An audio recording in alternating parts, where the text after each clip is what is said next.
So if you're like most people when you start fly fishing, you order that rod and that reel and you patiently wait till it shows up on your doorstep.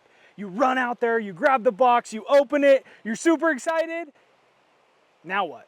Well, lucky for you, today we're gonna walk you through step by step on how to set up your rod and your reel.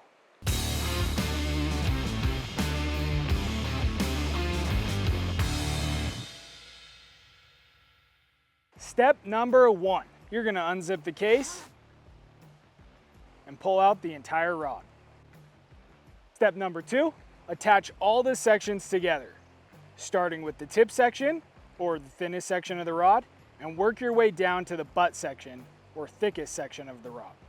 And the reason I say to start with the tip section first is you'll notice that as I'm working my way from the tip section down to the butt, I don't have to put my rod down on the ground where maybe it gets damaged or my buddy walks around the corner, steps on it. No bueno.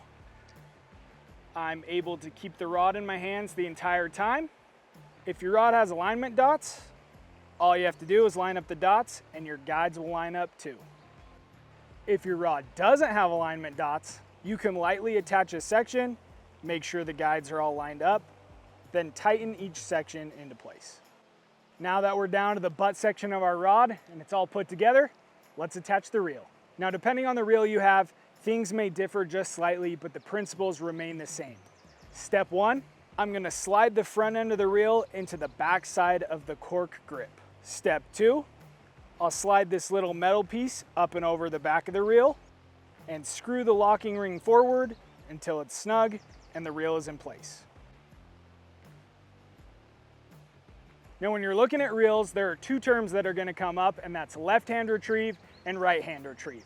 Left-hand retrieve is you cast with your right hand and you reel in with your left. If you have a left-hand retrieve reel, the reel handle is going to be on the left side.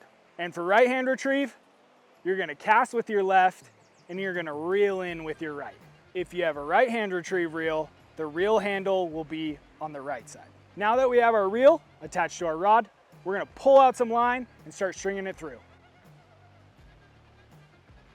To do this, let's find a nice fluffy spot on the ground where we can put down our rod and reel. Putting it down on some gravel or some rocks while you're doing this, probably gonna damage your rod and reel. And instead of just grabbing the end loop of the fly line and stringing it through by itself, fold it over on top of itself and then string it through every guide of the rod. Now, what's cool about folding it over on top of itself, if I accidentally let go while I'm stringing up, it gets caught and doesn't slide all the way back down through the entire rod. But if you do it with just the front end and let go, it's gonna slide all the way back down through the rod, and you might use up some of your allotted curse words for the day.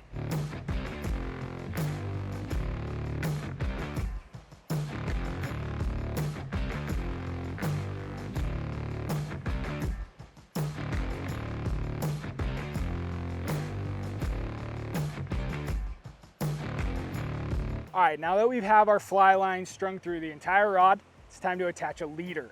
Now, there's multiple ways to attach a leader to a fly line.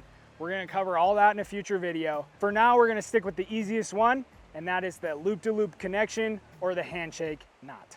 First, let's get our leader out of the package. Now we're gonna hold the loop open with 3 fingers and start to unwind it with the thickest end first. If you start with the smaller end, the leader's gonna get all tangled up and you might need to use a few more of those allotted curse words that we talked about earlier. After a few times around, the leader should unravel itself. And when you pull that leader out of the package, it's gonna be all coiled up. So grab the thick end of the leader with one hand and the middle of the leader with the other and stretch it out.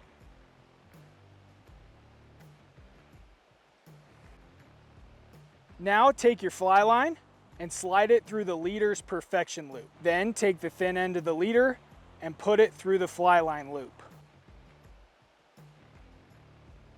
Then pull the rest of the leader through the loop, making sure that the leader's loop knot slides through. Pull tight and you're golden.